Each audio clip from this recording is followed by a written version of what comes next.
jausmė mirė. Ji turėjo genetinę ligą ir ji turėjo labai daug fiziologinių priežasčių, dėl kurių negalėjo augti ir dėl kurių negalėjo įsisavinti maisto, dėl ko ji silpo. Ir mes gaunam vaikų teisių raštą, kad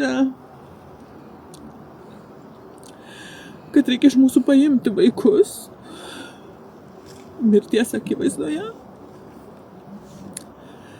Ir vaikų teisės mus kaltina, kad mes nepasirūpinam.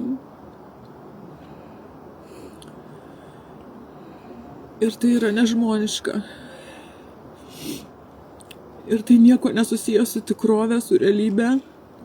Jie sako, kad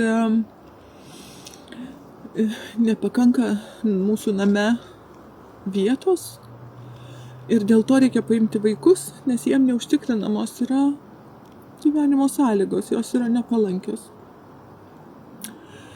Ir mes turim dabar mirties akivaizdoje išgyventi tą skausmą, kad mes nebeturim dukrytės ir turim